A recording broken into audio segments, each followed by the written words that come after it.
Qu'est-ce qu'une valeur? Une valeur est une conviction pour un individu ou un groupe qui agit comme un idéal à atteindre. La solidarité, la tolérance, le respect, la liberté, la loyauté, l'ordre ou bien encore la richesse en sont des exemples. Pour Milton Rockich, psychologue américain, une valeur est une croyance durable selon laquelle un mode spécifique de conduite ou un but de l'existence est personnellement et socialement préférable à d'autres conduites ou buts. Le Haut Conseil du travail social en donne la définition suivante, un principe de jugement qui exprime ce qui importe. Pierre Bréchon, politologue français qui étudie l'évolution des valeurs de nos concitoyens, parle quant à lui de boussole intérieure. Selon le chercheur, les valeurs sont des idéaux, des préférences, des orientations d'action. Les valeurs d'une personne vont alors influencer ses comportements. Si la liberté est une valeur importante pour moi, je m'orienterai plus naturellement vers un métier dans lequel je me sens très autonome. Si pour moi, le partage est une valeur essentielle, lors d'une élection, mon vote se tournera plus facilement vers les candidats qui proposent des politiques de solidarité. Les valeurs sont donc pour l'individu des grands idéaux à atteindre. Elles sont à la source de la motivation pour agir. La puissance de ces boussoles intérieures, qui orientent le comportement de sociétés entières, contraste avec leur humilité grammaticale. En effet, une valeur est généralement exprimée par un seul mot.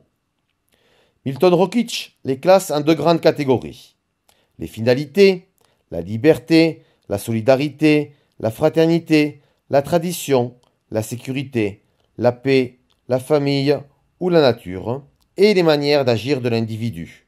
Le courage, l'efficacité, l'élégance, la créativité, la tolérance, l'exemplarité ou encore la droiture. Connaître mes propres valeurs, c'est donc identifier ces petits mots, ces idéaux auxquels je crois et qui donnent un sens et une orientation générale à mes comportements. Pour Henry Asael, chercheur américain en marketing, les valeurs présentent toujours 4 caractéristiques. Les valeurs sont apprises. On peut dire qu'elles sont en large partie héritées de nos groupes d'appartenance.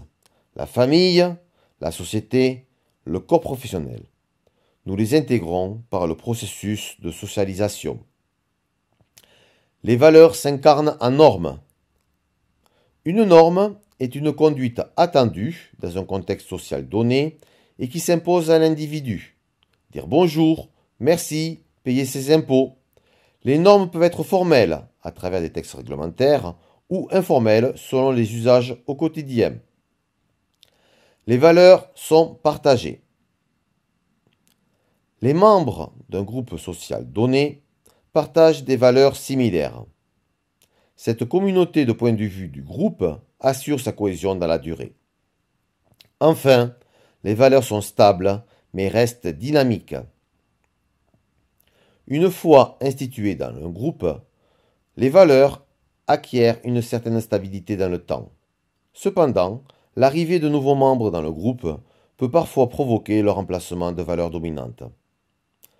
Pour être complet, ajoutons 3 autres caractéristiques à celles d'Henry Asael. Les valeurs forment un système hiérarchisé. Les individus sont guidés dans leur comportement par un ensemble de valeurs, parmi lesquelles certaines auront plus d'importance que d'autres. De plus, un individu peut croire à 2 valeurs antagonistes. Par exemple, on peut être pour la liberté des mœurs et en même temps pour le contrôle de l'économie. Les valeurs sont relatives. Ce qui est primordial pour un individu peut être sans importance pour un autre. Une valeur considérée comme première à une époque peut ne plus l'être des années plus tard. Les valeurs sont des préférences arbitraires sur le monde, difficilement hiérarchisables par la preuve. Enfin, les valeurs sont des supports identitaires. L'individu se définit en partie en référence aux valeurs auxquelles il croit.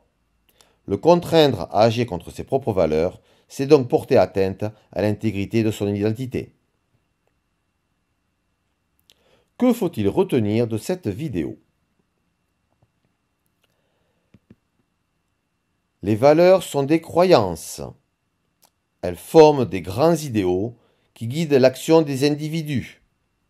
Elles sont transmises par la socialisation.